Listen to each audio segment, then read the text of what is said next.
Bugün seni çok özel bir yolculuğa davet ediyorum. Bu yolculuk yüzyıllar öncesine, 17. yüzyılın kokusu ve sesi dolu İstanbul sokaklarına gidiyor. Yavaşça süzülen duman, tüten kahvehanelere, Boğaz'ın mavi sularına, Galata Kulesi'nin taş basamaklarına uzanıyor. Ve en önemlisi, gökyüzünü düşleyen, kanatlanmayı hayal eden ve bir sabah o hayali gerçeğe dönüştüren bir insanın kalbine dokunuyor.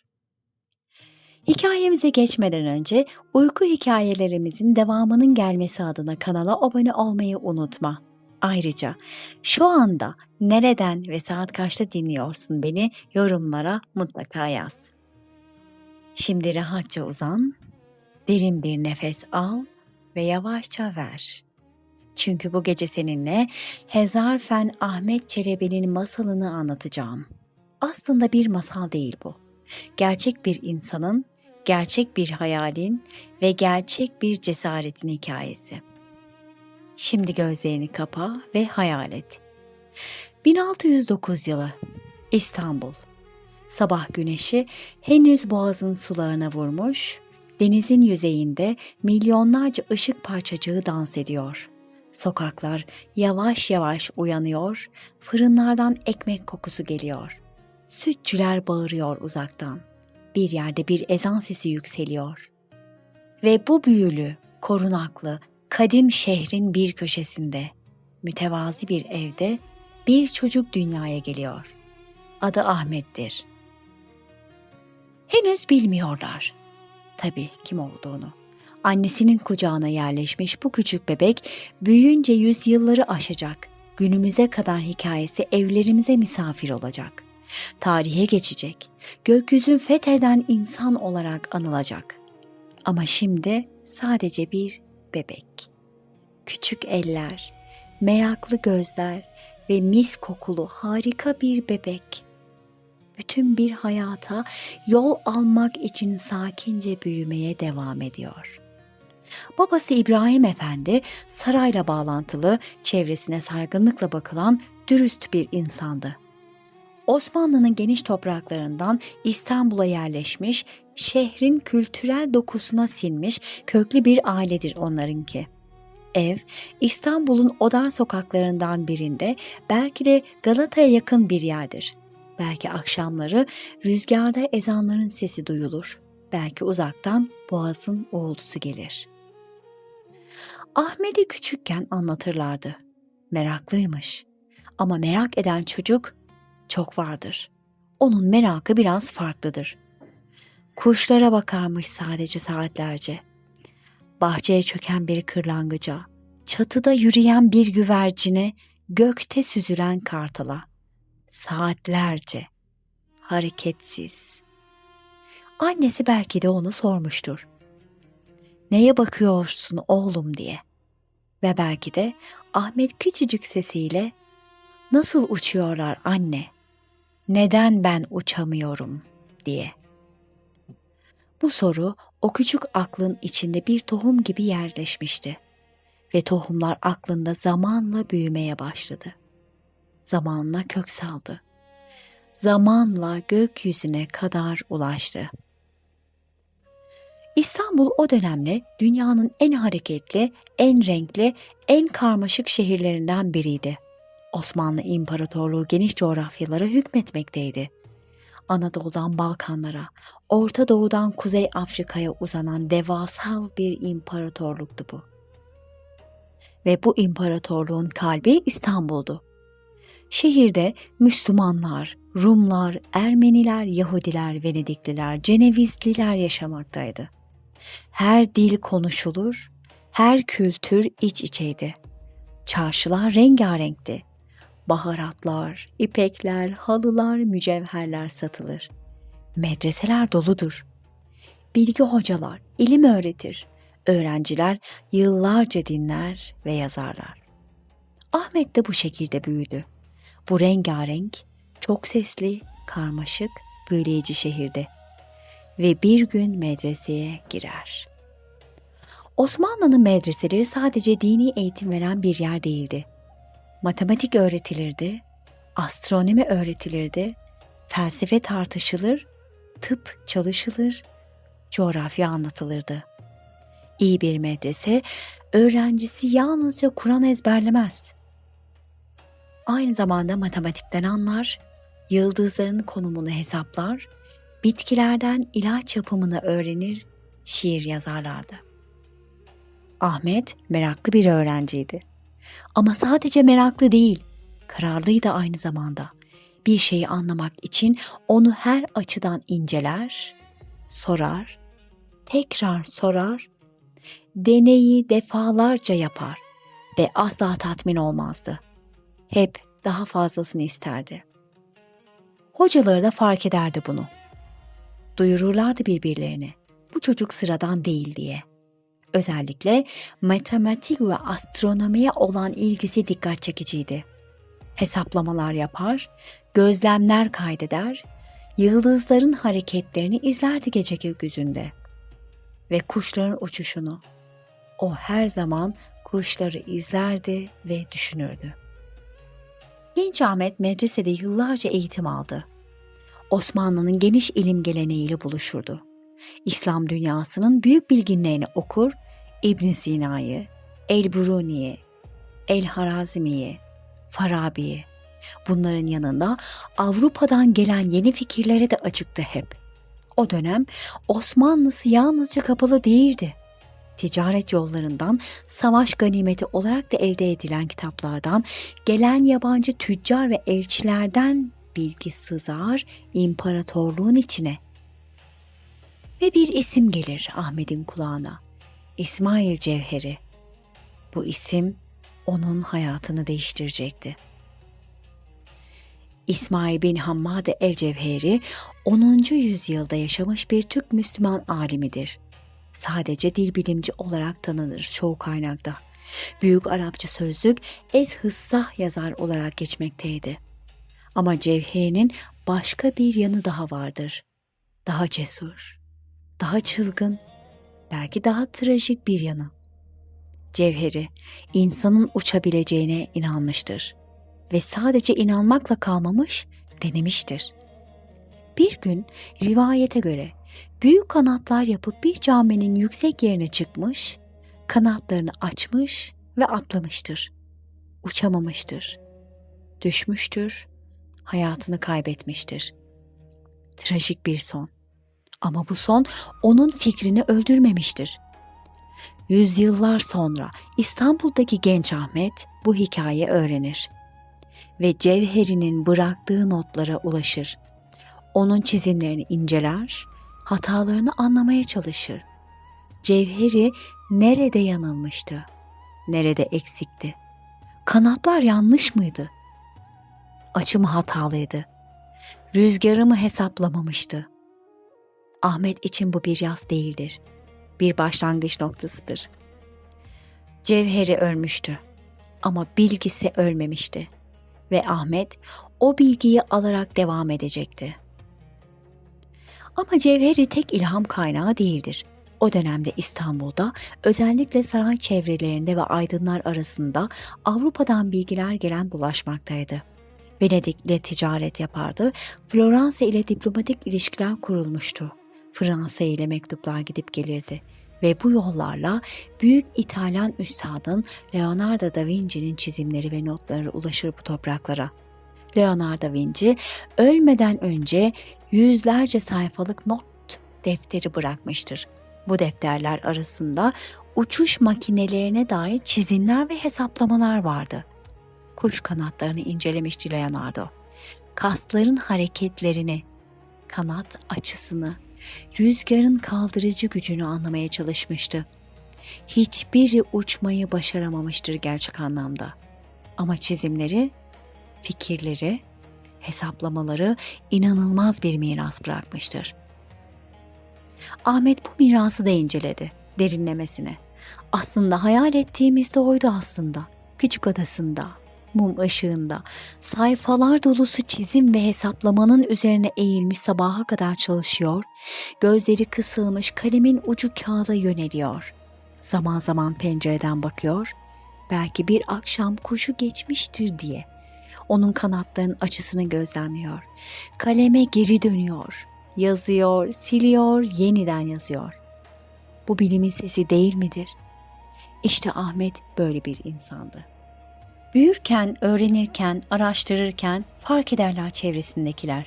Bu adam sadece uçuşla ilgilenmiyor. Kimyadır, astronomidir, tıptır, matematik hesaplamalarıdır, mimarlık mühendisliğidir, müziktir, şiirdir. Ahmet Çelebi her alana giriyor, her alana ilgi duyuyor ve araştırıyordu. Her şeyi öğrenmek istiyor, her kapıyı açıyordu. Hazarfen diyorlar ona. Kelime Farsçadan geliyor. Hezar, bin demek. Fen, bilim, sanat, hüner. Yani bin fenli adam anlamına geliyordu. Bin alanla ilgisi olan biri ve bilgisi olan biri. Ama Osmanlı'nın diliyle hezarfen ondan daha çok şiirsel, çok daha derin bir şeydi aslında. Çünkü o dönemde bilimin ayrıştığı dallar yoktu günümüzdeki gibi. Astronomi ile astroloji iç içeydi. Kimya ile simya aynı odada, aynı ortamı paylaşıyorlardı. Tıp ile bitki bilim el ele yürüyorlardı. Bir insan gerçekten her şeyi öğrenebilirdi. Ve Ahmet öğrendi. Bu lakabı ona tarihin en büyük gezgini Evliya Çelebi vermiştir. Evliya Çelebi, yani Mehmet Zili, kendi döneminin en büyük gözlemcisi, anlatıcısı, belgicisidir. Osmanlı topraklarına dolaşmış, gördüğü her şeyi yazmıştır. 40 yılı aşan bir yolculuk bu. Ve o yolculukta karşılaştığı en ilginç insanlardan biri Ahmet Çelebi'dir. Hezarfen demiştir ona Evliya. Ve o isim yapışmıştır. Yüzyıllar geçmiş ama isim geçmemiştir. Ahmet'in çalışmaları yıllar aldı. Bu kolay bir yol değildi. Uçuş fiziği 17. yüzyılda henüz anlaşılmamıştır tam olarak. Newton henüz doğmamıştır. Gravit yasakları henüz kağıda dökülmemiştir. Atmosferin katmanları bilinmiyor. Hava akımlarının hesaplamaları yapılmıyor. Her şeyi gözlemle, sezgiyle, deneme yanılmayla anlamak zorundaydı. Ve Ahmet gözlemler. Saatlerce, günlerce, aylarca. Özellikle kanatları izler, büyük kanatlarıyla gökyüzünde birdenbire çıkıveren, rüzgarların içinde salınan, kanat çırpmadan uzun süre süzülebilen kartallar. Ahmet onların kanat açılarını kontrol eder. Rüzgarın yönüne göre nasıl dönüş yaptıklarını inceler. Tüy yapılarını, evet, elinden geldiğince, mümkün olduğu kadar incelemeye çalışır. Bir kanat nasıl çalışır? Bu sorunun cevabı bugün kitaplarda birkaç sayfa özetlenir. Ama Ahmet Çelebi bu cevabı sıfırdan bulmak zorundadır. Ve bulur. Bulur kendi çapında. Anlar ki kanat çırpmak değil asıl mesele. Asıl mesele süzülmek. Rüzgarı kullanmak. Havanın kaldırıcı gücünden faydalanmak. Tıpkı kartalın yaptığı gibi. Kanatlarını açar, rüzgarı alır ve düşmez. Süzülür. Bugünün diliyle söylersek planör mantığıyla uçuş diyebiliriz. Planörler motorları olmayan havadaki akımlardan ve yer çekiminin eğimli kullanımından yararlanarak süzülen hava araçlarıdır. Ve Ahmet Çelebi henüz kimse bu kelimeyi bilmezken işte tam da bu prensibi kavramıştır.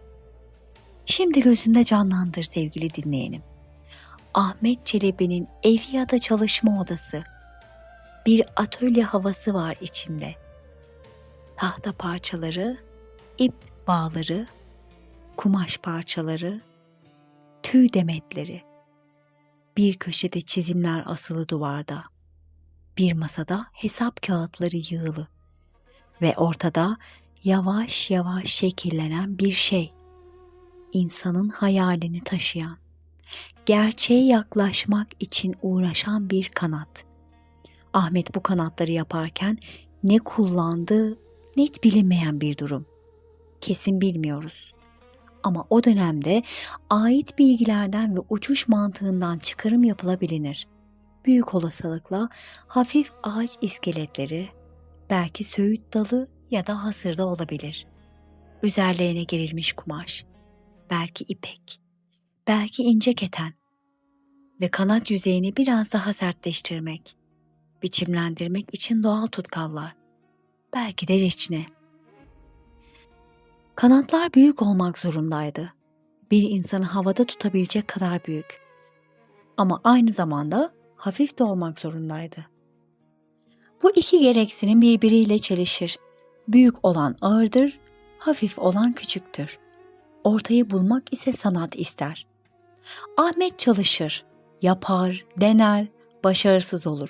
Düzeltir, tekrar yapar, tekrar dener. Sabahın sessizliğinde çalışır. Akşamın alacakaranlığında çalışır. Mevsimler geçer. Ve yavaş yavaş kanatlar şekillenir. Kanatlar hazır olunca Ahmet ilk denemeleri için bir yer seçer. Ok Meydanı. Ok Meydanı İstanbul'un en önemli açık alanıdır. Adından da anlaşılacağı üzere ok atıcılığının yapıldığı bir meydan. Geniş, açık, rüzgara teslim bir alan ve ortasında yüksekçe bir minber, konuşma kürsüsü bulunmaktadır. Ahmet bu minberi kullanırdı. Evliya Çelebi'nin seyahatnamesindeki o tarihi satırlara baktığımızda İptida Ok Meydanı'nın minberi üzerinde rüzgar şiddetlenirken kartal kanatları ile 8-9 kere havada pervaz ederek talim etmişti. 8-9 kez. Bir kez değil, 2 kez değil, 8-9 kez. Bu ne anlama geliyor? Ahmet Çelebi minberden atlayarak kısa mesafelerde uçmuştur.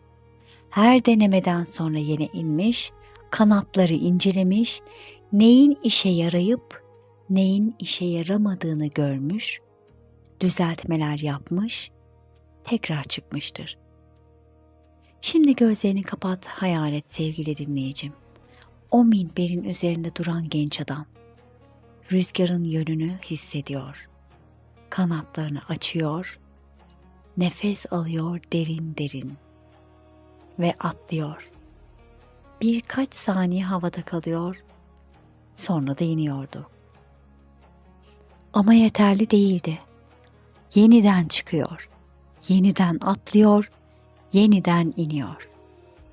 Ama her seferinde bir şeyler öğreniyor. Rüzgarın nasıl çalıştığını, kanatların açısının nasıl değişmesi gerektiğini, kollarıyla nasıl denge sağlayabileceğini. 8-9 kez ve bir gün hazır oldu. 1632 yılı İstanbul ilkbahara hazırlanıyordu. Hava lodosluydu. Lodos, güneybatıdan esen sıcak bir rüzgardır. Denizden gelir, kenti sarar, bazen sert, bazen nazik. Bu sabah belki de Ahmet'in uzun süredir beklediği o an gelmişti.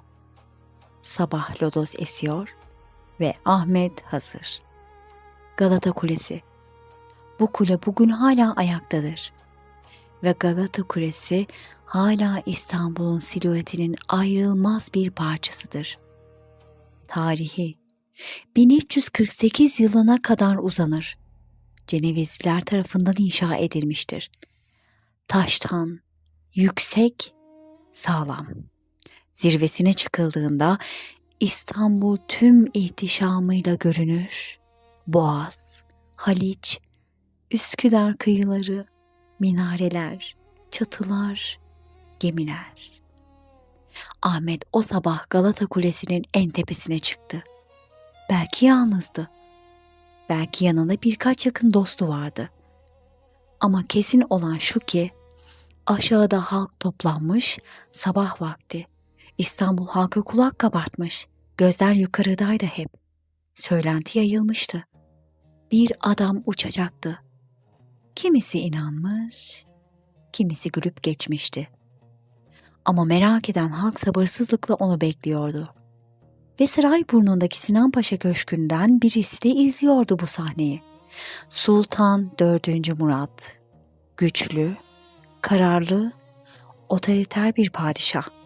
Kendisi de merak etmiştir. Hatta belki bu uçuş denemesi onun izniyle, onun desteğiyle gerçekleşmişti. Ahmet Galata Kulesi'nin tepesinde duruyordu. Kulenin yüksekliği yaklaşık 63 metredir. Altında İstanbul Boğazı'nın suları var. Karşıda Üsküdar kıyıları. Rüzgar esiyor. Lodos. Ahmet derin bir nefes aldı. Kanatlarını yavaşça açtı ve gözlerini usulca kapattı. Belki bir anlığına. Yıllarca süren çalışmayı, binlerce gece mum ışığında geçirilen saatleri, Ok Meydanı'ndaki 8-9 denemeyi, Cevheri'nin notlarını, Da Vinci'nin çizimlerini, kanatların kanat açılarını, hepsini bir an için içinde hissediyordu ve kendini boşluğa sakince bıraktı. Kanatlar açılıyor, hava birdenbire gelip sarıyor, lodos rüzgarı kaldırıyordu onu. Galata'nın gürültüsü, denizin kokusu, İstanbul'un sesi hepsi birden geliyor. Ve düşmüyor Ahmet. Süzülüyor. Boğazın üstünden geçiyor. Altında masmavi sular. Üstünde açık bir İstanbul sabahı. Kuşlar belki de yanından uçuyor bir an. Sonra ne yapacaklarını şaşırıp uzaklaşıyorlar. 3358 metre. O gün için imkansız denilen bir mesafe. Ve o mesafenin sonunda Üsküdar'da Doğancılar Meydanı'na iner. İndiği yer bugün hala var. Doğancılar Meydanı. Üsküdar'da. Günümüzde de bir park olarak da yaşanmaktadır. Ahmet iner ve tarihe girer. Evliya Çelebi o anı şu sözlerine nakletmiştir. Lodos rüzgarı ile uçarak Üsküdar'da Doğancılar Meydanı'na inmiştir. Bu kadar basit, bu kadar sade ve bu kadar büyük. 4. Murat Sinan Paşa Köşkü'nden izliyordu. Padişahın gözleri Galata Kulesi'ndeki o küçük figürü takip ediyor. Kanatların açılışını görüyor. Boğaz üzerindeki süzülüşü izliyor. Ve Üsküdar'a inişi de. Büyüleniyor. Bütün saray büyüleniyor. 4. Murat anında bir kese altın gönderiyor Hazarfen'e. Büyük bir ödüldür bu. Padişahın takdiri, padişahın beğenisi anlamına gelir. Ama o kese altını gönderirken içinde başka bir şey filizleniyor padişahın aklında. Korkutmuştur onu bu uçuş. Yanlış anlaşılmasın. Sıra dışı bir icattan duyulan bir korku değildir bu. İnsan psikolojisinin derinliklerine gelen, iktidar sahiplerinin yüzyıllar içinde geliştirdiği bir reflekstir. Bu adam ne yapmaz ki? Düşüncesi. Evliya Çelebi, padişahın sözlerini şöyle aktarır. Bu Adem pek bir affedilecek bir Adem'dir. Her ne murad ederse elinden geliyor. Böyle kimselerin bekası caiz değildir. Türkçesi ise şöyle. Bu adam çok korkulacak bir insandır. Her ne isterse yapabiliyor. Böyle birinin sağ kalması doğru değil. Ve sürgün kararı verir padişah. Hezarfen, Ahmet Çelebi, o muhteşem uçuşun hemen ardından altını cebinde, kalbi sevinçle çarparken sürgün edilmektedir. Cezayir'e. Cezayir o dönemde Osmanlı İmparatorluğu'nun kontrolündedir. Kuzey Afrika'da. Sürgün denen şey ise sen artık burada olmayacaksın. Devletin seni öldürmeyecek ama uzak tutacak, gözden ırak edecek. Ahmet Çelebi bu kararı öğrenir. Biz ise onun o zamanlarda ne hissettiğini bilmiyoruz. Tarihin o ince perdesi bir insanın içini her zaman göstermez. Belki çok şaşırmıştır. Dünyanın en muhteşem uçuşunu yapan biri. Bir kese altın alıp sürgüne gönderilmek. Bu çelişki karşısında ne düşünürsün? Belki öfkelenmiştir. Belki ağlamıştır, belki sadece sessiz kalmıştır. Ama sonuç olarak gitmiştir. Gemiye binmiştir. Belki İstanbul'un minarelerine son kez bakmıştır. Belki Galata Kulesi'ne baktığında gözleri dolmuştur. Belki o sabahı, o lodoslu, müthiş, tarihe geçen sabahı bir daha yaşamak istemiştir. Ama gemi gidiyordu. Boğaz'dan çıkıyordu. Marmara'ya giriyor. Ege'ye uzanıyor. Akdeniz'in sonsuz maviliğine karışıyordu. Ve İstanbul küçülüyor. Küçülüyor sonunda ve kaybolup gidiyordu. Cezayir 17. yüzyıla canlı bir şehirdir. Osmanlı'nın yönetiminde Akdeniz ticaretinin önemli bir noktasında deniz korsanlığıyla ünlü bir şehir. Osmanlı bürokrasisinin kolu uzanmış buralara ve burada uzak bir şehirde Hezarfen Ahmet Çelebi son yıllarını geçirecektir. Cezayir'de bilmiyoruz kesin olarak neler yaptığını. Ama Hezarfen gibi birini hayal etmek zor değildi. Oturmuş mudur sadece? Hayır. Büyük olasılıkla çalışmaya devam etmiştir. Belki yeni deneyler yapmıştır. Belki çevresindeki insanlara bilgilerini aktarmıştır. Belki astronomi gözlemlerine devam etmiştir. Kimya çalışmalarına, tıbbi araştırmalarına devam etmiştir. Ama bir şey kesindir. O uçuşun sonra yaşanan sürgün onu derinden etkilemiştir. Haksızlığın acısı, ana vatanından uzaklığın sancısı, İstanbul'un kokusu ve sesi. İstanbul, mavi suların, Boğaz'ın mavi suları, Galata Kulesi, Lodos. 1640 yılında Cezayir'de Hezarfen Ahmet Çelebi hayata gözlerini yumuyor. İleride daha neler yapabilirdi? Uçuşunu nasıl geliştirebilirdi? Başka ne hayaller kurardı? Bilemiyoruz. Şimdi anlatacaklarımı hayal etmeye devam et sevgili dinleyenim. Bilginin ötesine geçiyoruz. Ahmet Çelebi sadece tarihi bir figür değildir. O aynı zamanda bir insandır. Duyguları, karakteri, zaafları, güçlü yanları olan gerçek bir insan. Onu anlamamız için elimizdeki kırık mozaik parçalarını bir araya getirmeliyiz. Merak yönü çok güçlüydü. Bu onun en belirgin özelliğiydi. Ama sıradan bir merak değil. Derinlemesine, yorulmaz, yıllarca süren bir merak. Bir şeyi anlamak istediğinde yıllarca peşinden gider, kuşların uçuşunu anlamak için sadece bir öğleden sonraya bırakmaz. Mevsimlerce bakar, yüzlerce saat bakardı. Bir tür merak sabır gerektirirdi ve Ahmet sabırlıydı. Cesaretliydi. Galata Kulesi'nin tepesine çıkmak ve kendini boşluğa bırakmak akıl almaz bir cesaret göstergesiydi. Bu sıradan bir cesaret değildi. O dönemde uçmak imkansız sayılıyordu. Din adamları belki karşı çıkıyordu. Halk belki deli diyordu. Ama Ahmet çıktı, o kulenin tepesinde kanatlarını açtı ve atladı. Sonucun ne olacağından emin değildi ama denedi. Alçak gönüllülük karakterinin en belirgin özelliğiydi. Hezarfen Ahmet Çelebi büyük bir ego taşımış gibi görünmüyordu. Ondan geriye kalan yazan bir şey yoktu. Kendi adına parlak bir kitap, bir özgeçmiş, bir övünme belgesi de yoktu. Sadece çalışması vardı. Sadece deneyimi vardı. Bu alçak gönüllülüğün işaretiydi. Dönemin koşullarının bir yansımasıydı. Her iki durumda da o yaptığı işi öne çıkarmıştı, kendisini değil. Çok yönlülüğü ile de meşhurdu. Hezarfen lakabı boşa verilmemişti. Astronomi, kimya, tıp, matematik, mühendislik, müzik, şiir. Tüm bu alanlarda bilgili olduğu aktarılırdı. Bu tür insanlar nadirdir. Her çağda nadirdir. Bilmek değil, birden fazla alanda gerçekten derinleşmek. Bu ayrı bir yetenek isterdi.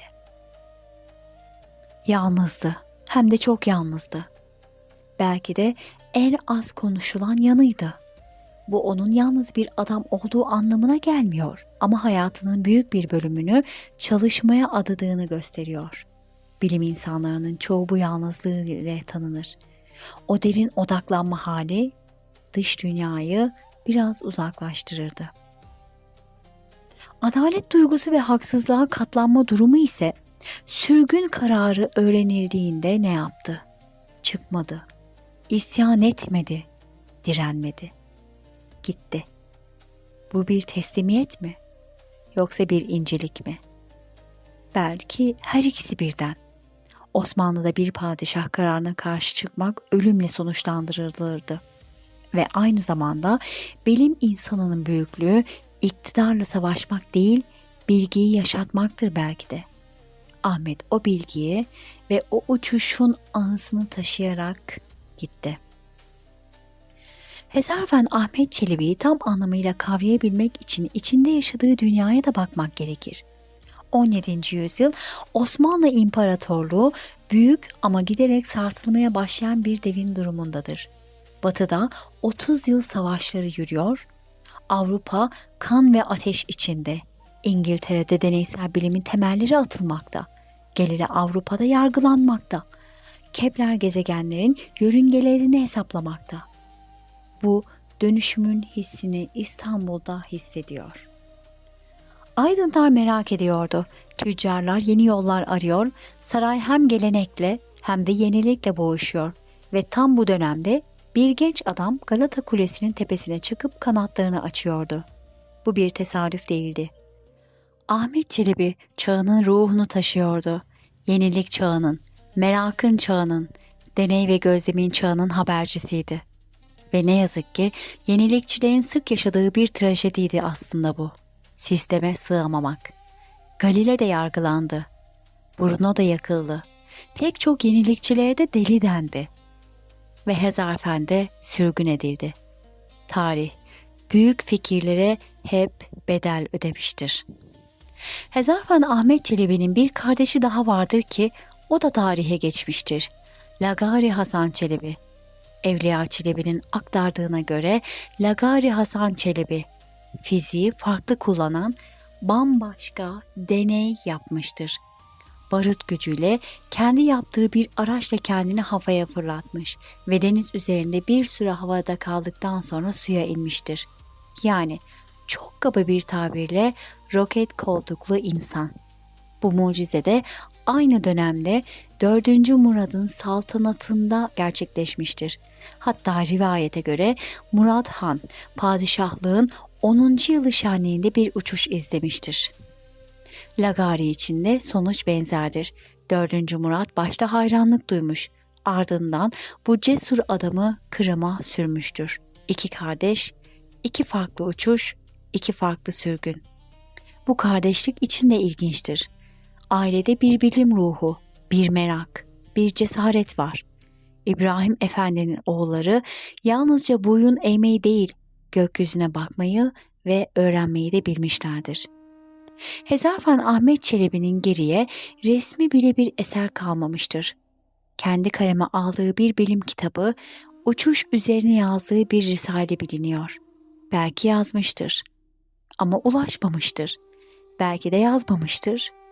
Belki de o tür bir dönem değildi. Ama bıraktığı iz gerçektir. Ve bu iz şunlardır. Aerodinamiğin erken anlayışı. Ahmet Çelebi, planör mantığını sezgisel olarak kavramıştı. Rüzgarı kullanmak, sabit kanatla süzülmek. Bunlar bugün bilimin temel prensipleridir. Ve Ahmet, hiçbir formülü bilmeden, sezgiyle ve gözlemle bu prensibi uygulamıştı. Deneysel bilim anlayışı ise teoriden değil, denemeden başlamıştı. Bu modern bilimin mitolojisiyle örtüşür. Ok Meydanı'ndaki 8-9 deneme, bir bilim insanının prototipi test etmesinden farklı değildi. İlham ve cesarette bıraktığı izlerden biridir üstelik. Hezarfen'in hikayesi. Yüzyıllar sonra bile insanlara imkansız diyorsa dene mesajını verir. Bu bir fikirden daha güçlüdür bazen. Bir yaşanmışlık, bir kanıt. O yaptı demek. Belki mümkündür demekti. Ve son olarak Türk havacılık tarihinin başlangıcıdır bu. Modern Türk havacılığı Hezarfen Ahmet Çelebi'yi kurucu figür olarak kabul eder. İstanbul'daki 4 havalimanından biri onun adını taşır. Hezarfen Havaalanı. Bu küçük bir anma değil, bir kimlik ifadesidir. Büyük ruhlar büyük ruhları çeker. 2012 yılında Türkiye'nin dünyaca ünlü piyanist ve bestecisi Fazıl Say, Hezarfen Ahmet Çelebi için bir konçerto bestelemiştir. Adı Hezarfen Ney Konçertosu. Ney, Osmanlı ve Doğu müziğinin en köklü enstrümanlarından biridir. Uzun, kamıştan yapılmış, derin ve hüzünlü bir tona sahip. İnsan sesine belki de en yakın enstrüman ve Fazıl Say bu enstrümanı seçmiştir Hezarfen'i anlatmak için. Konçerto 4 bölümden oluşur. 1. bölüm İstanbul 1632 baharı, şehrin kokusu, sesi, rengi, lodosun esişi, bir sabahın uyanışı.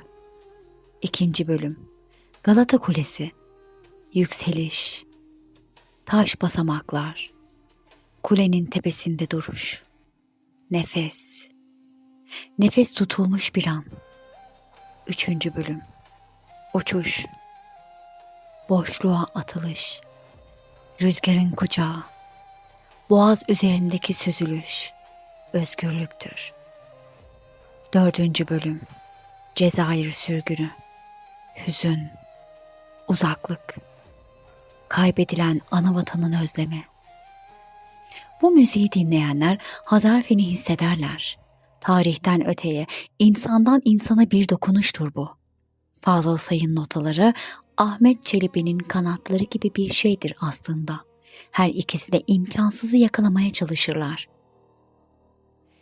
1996 yılında yönetmen Mustafa Altıoklar İstanbul Kanatlarımın Altında adlı bir film çeker. Film, Hezarfen Ahmet Çelebi ve kardeşi Lagari Hasan Çelebi'nin hikayesini anlatır.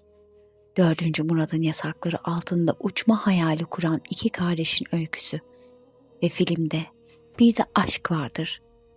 İtalyan güzel Francesca, Evliya Çelebi'nin gözünden anlatılan bir hikaye bu. Filmin Hezarfen'i oynayan Ege Aydander'in ve Dür'ün uykusal performansından geçer. 4. Murad'ın adaletsiz kararı, uçuşun zarafeti, sürgünün acısı, hepsi beyaz perdede canlanır. Film Türkiye'de büyük ilgi görür.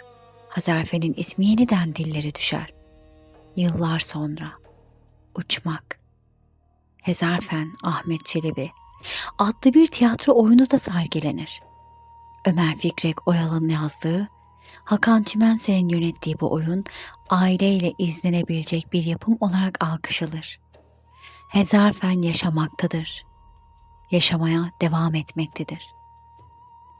Buraya kadar anlattıklarımın büyük bölümü tek bir kaynaktan geliyor sevgili dinleyenlerim. Evliya Çelebi'nin seyahatnamesi. Bu durum tarihçiler arasında tartışma yaratmıştır aslında. Bazıları demiştir ki, Evliya Çelebi, evet büyük bir gözlemci ama aynı zamanda renkli bir anlatıcıydı. Bazen abartı yaparlardı. Bazen hayal ile gerçeği birbirine karıştırırlardı. Ve Hezarfen'in uçuşunu destekleyen başka hiçbir belge yok. Profesör Doktor İlber Ortaylı açıkça söylemiştir. Hezarfen Ahmet Çelebi'nin bu uçuşu gerçekleştirdiğine dair yeterli bir kanıt yoktur. Hatta böyle birinin var olduğundan bile emin değildir. Profesör Doktor Halil İnalcık buna benzer şüphelerini de dile getirmiştir. Ama karşı tarafta da güçlü isimler var. Eski Türk Tarih Kurumu Başkanı Profesör Doktor Yusuf Halaçoğlu, Evliya Çelebi'nin uydurma yapacak bir kişi olmadığını, olayı kendi gözlemleriyle ya da güvenilir kaynaklardan edinmiş olduğunu savunmaktadır. Peki gerçek nedir sevgili dinleyenlerim? Belki hiçbir zaman kesin olarak bilemeyeceğiz. Ama belki de asıl soru bu değildir. Asıl soru şu: bu hikayede neler anlatıldığıdır. Ve cevap, insan aklının sınır tanımayan merakını, deneme cesaretini, haksızlığın altında bile duruşu korumayı ve en önemli olan şu: o dönemde birileri gerçekten böyle bir şeyler düşünmüştür. Gerçekten bu hayal edilmiştir. Bu bile başlı başına bir büyüklüktür. Hezarfen kelimesi bugün modern Türkçe'de de yaşamaktadır. Birden fazla alanda derin bilgiye sahip insanlara, çok yönlü kişilere bu sıfat verilmektedir. O gerçek bir hezarfen demek. O hem müzisyen, hem mühendis, hem de tarihçi demektir. Ve bu sıfat Ahmet Çelebi'den önce de var olmuştu. Ama Ahmet Çelebi onu somutlaştırdı. Bir isme dönüştürdü. Bir tarafta derin uzmanlar var. Bir tek konuyu derinlemesine bilen, onu en ince ayrıntısına kadar anlayan, modern bilim uzmanlar sayesinde ilerledi. Ama öte tarafta disiplinleri birbirine bağlayan zihinler var. Mühendisliği tıpla buluşturan, tarih ve felsefeden güç alan insanlar. İşte bunlar da hezarfenlerdir. Ahmet Çelebi'nin o küçük bedeni içinde her ikisi de vardı. Kartalı inceleyen biyolog gözüyle bakıyor, bir mühendis hassasiyetiyle kanat yapıyor, bir şairin duyarlılığıyla gökyüzüne tutuluyor ve bir filozofun soğukkanlılığıyla kulenin tepesinden durup atlıyor. Hazarfen Ahmet Çelebi'ye affedilen ya da onun ruhunu yansıttığı düşünülen sözler ve düşünceler de vardır. Bunların bir kısmı tarih içinde ona yakıştırılmıştır.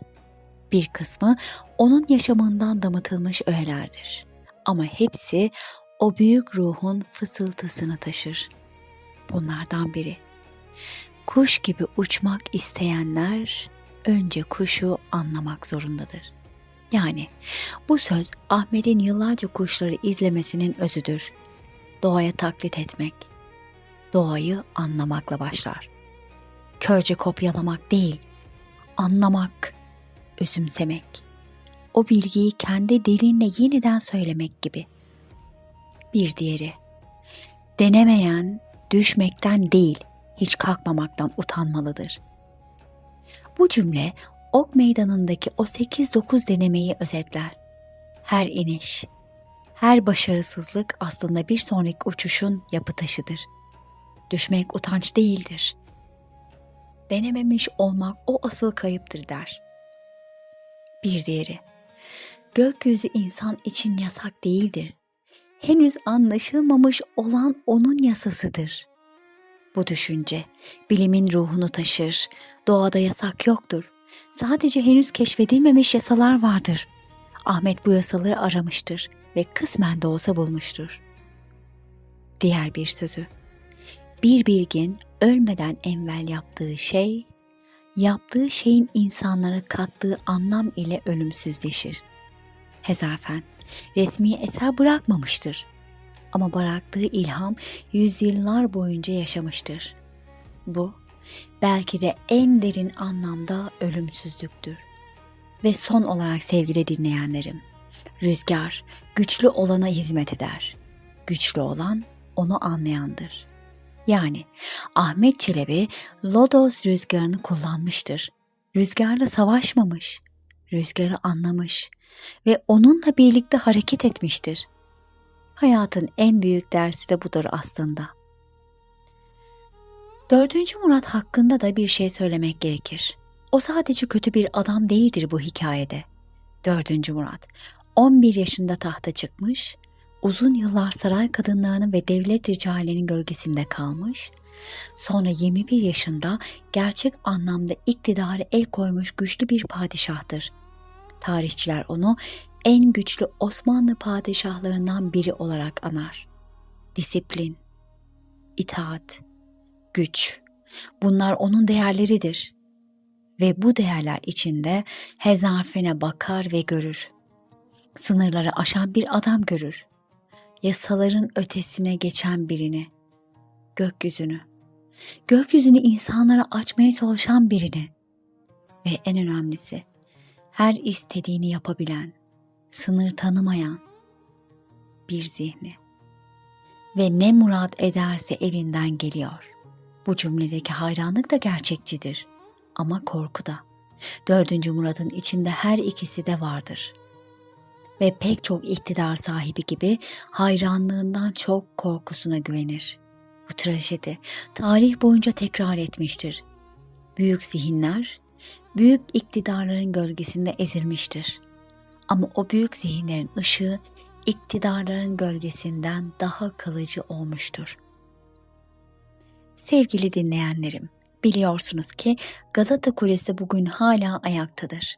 Turistler çıkar her gün, fotoğraf çeker, Boğaz'a bakar, minarelere bakar, Üsküdar'a bakar. Ve belki de çoğu bilmez tam burada neler yaşandı yüzyıllar önce. Bir adam kanatlarını açtı. Ama bilenler için Galata Kulesi sadece bir gezi noktası değildir. O taşların arasında bir ruh saklıdır. Uçuş tarihinde Hezarfen Ahmet Çelebi'nin yeri özeldir. Kardeşler 1903'te ilk motorlu uçuş gerçekleştirdi. Bu tarihi bir gerçektir. Ama insan kanatlanma fikri çok daha eskiye gider. Milattan sonra 875 yılında Endülüslü bilgin Abbas İbni Firnas Kurtaba'nın kanatlarına atlamış ve kısa bir süre havada kalmayı başarmıştır. Bu belgelenmiş en erken insan uçuşu girişimlerinden biridir. İsmail Cevheri 11. yüzyılda camiden atlayarak hayatını kaybetmiştir. Ve Hazarfen Ahmet Çelebi 1632'de Galata Kulesi'nden Üsküdar'a uçmuştur. Bu 3 isim, 3 farklı çağ, 3 farklı yer ama hepsi aynı hayale koşmuştur. Uçmak, insan olarak uçmak. Bu zaman içinde Ahmet Çelebi hem öncekilerden öğrenen hem de sonrakilere ilham veren en büyük zincirin ortasındaki bir halkadır. Ve bu zincirin son halkası bugün gökyüzünü dolduran binlerce uçakla, kanatçılıkla, paraşütle, insanlı uzay araçlarıyla tamamlanmaktadır. Hazarfen o zinciri başlatmamıştır, onu taşımıştır, kollarını almış, bir adım daha öne götürmüştür. Rüyalara dalarken hayal edelim. Uçmak isteyen insanın aklından neler geçtiğini ya da neden uçmak istediğini. Bu sorunun cevabı belki biyolojik değildir. Çünkü insanın kanatları yoktur. Uçmak için doğmamıştır. Ama uçma arzusu hep vardır. Üstelik hemen hemen her kültürde, her çağda. Söyleyeceğimi örneklerle hayal edin lütfen. Mitolojide bal mumu kanatlarla güneşe yaklaşan Ikaros'u bilirsiniz. Kanatları eriyince düşen genç. Bu mit uçma arzusunun ne kadar köklü olduğunu gösterir. Yunanistan'da binlerce yıl önce. İslam geleneğinde Miraç vardır. Peygamberin gökyüzüne yükselişi.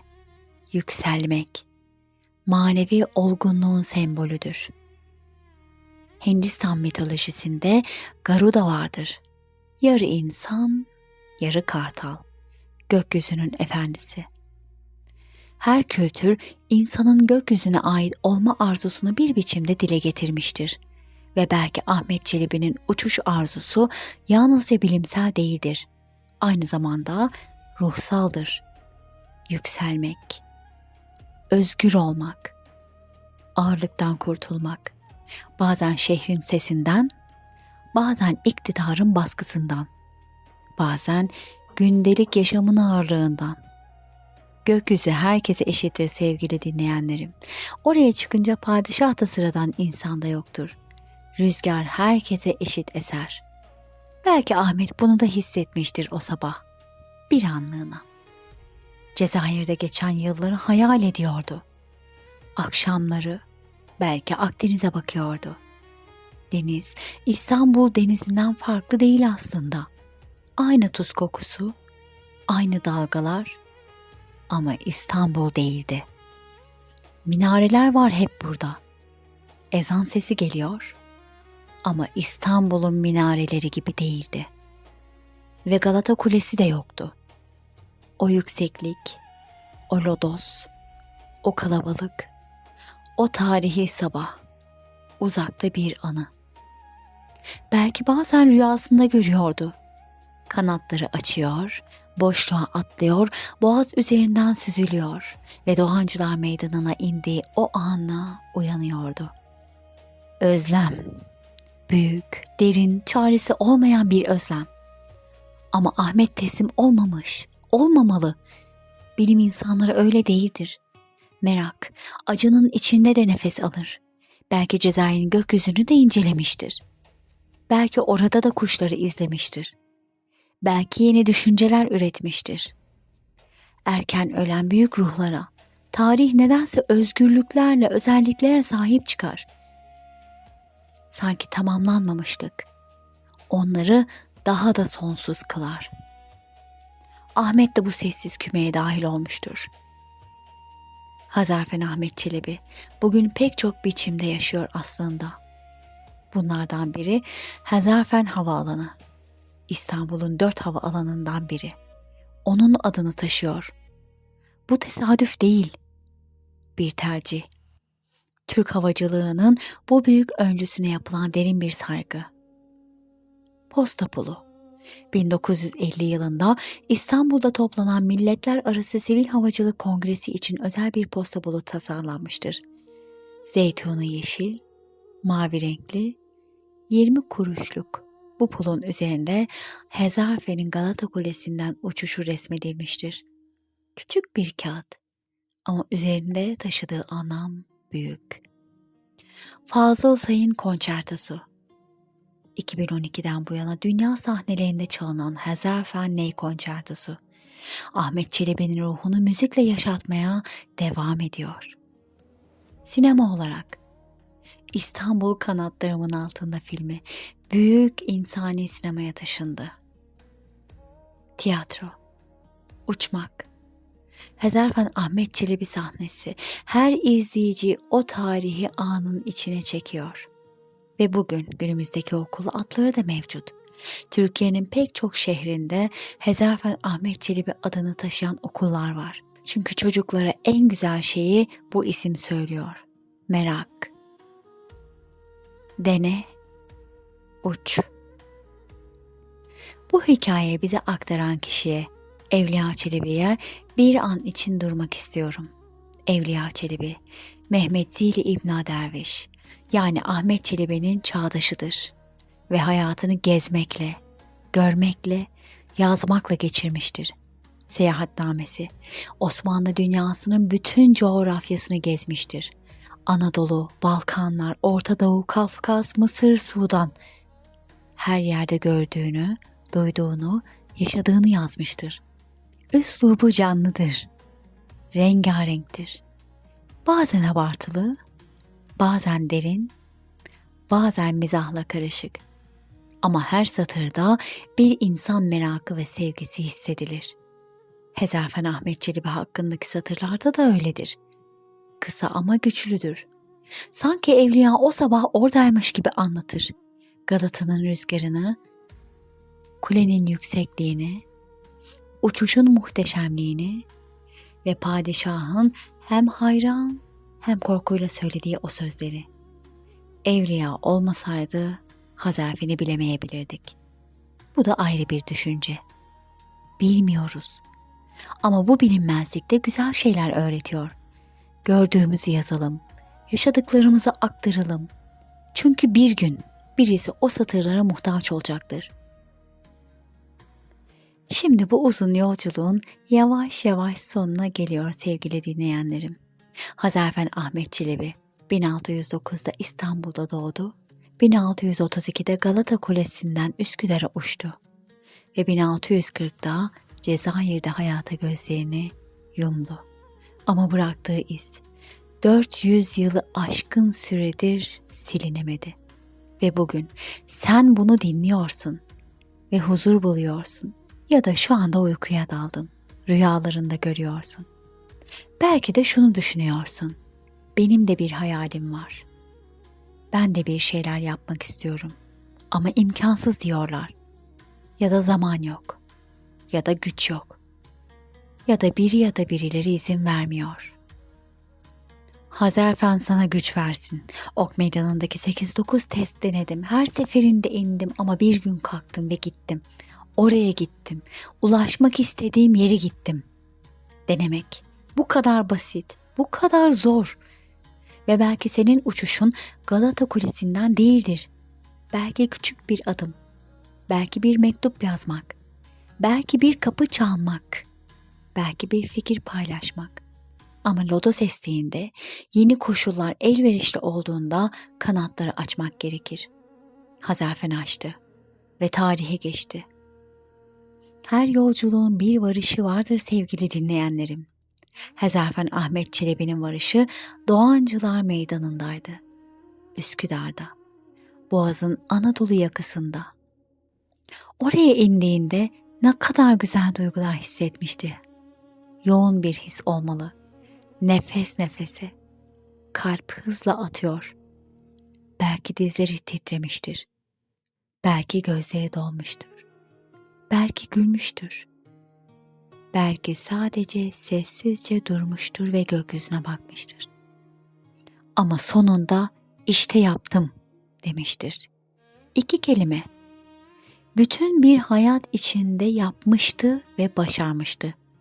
Yıllarca süren merak, gece geç saatlere kadar süren çalışmalar, ok meydanındaki 8-9 deneme, halk için yüksek beklentiler, içten taşan korku ve heyecan. Ve şimdi ayakları yerde ama kalbi hala göklerde. Yaptım dediğini hisseder gibiyiz. Sevgili dinleyicim, bu uzun ve güzel yolculuğun sonuna geldik. Hazarfen Ahmet Çelebi'nin hikayesini birlikte yaşadık. O 1609'un sabahında doğdu ve 1632'nin lodoslu sabahında uçtu, 1640'ın sessiz gününde hayata veda etti. Ama asla gitmedi. Çünkü gerçek büyükler gitmez. Sadece dönüşür. Taş olur, müzik olur, film olur, bize anlattığımız hikayeler olur. Ve senin göz kapaklarının ağırlaşmasıyla rüyalarına sızar. Belki bu gece sen de uçarsın rüyanda. Belki Galata Kulesi'nin tepesinde durursun, lodosun sıcak nefesini hissedersin yüzünde ve kanatlarını açarsın. Düşmezsin, süzülürsün. İstanbul'un üzerinden, Boğaz'ın mavisinin üzerinden, minarelerin, çatıların, deniz taşıtlarının üzerinden ve bir yerde, uzakta, Doğancılar Meydanı seni bekler. Oraya ineceğin zaman belki, sadece belki duyacaksın Ahmet'in sesini. Yumuşak, sakin, memnun bir ses. Hoş geldin. Ben de buradayım diyeceksin belki de. Şimdi gözlerini kapat. Yavaşça nefes al ve sakince ver.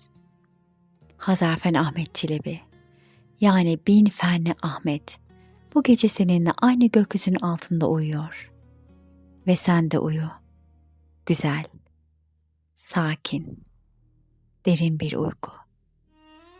Kanatların hazır, lodos esildi ve sabah her zaman yeniden gelecek. İyi geceler, tatlı rüyalar ve yarın kim bilir belki sen de uçarsın.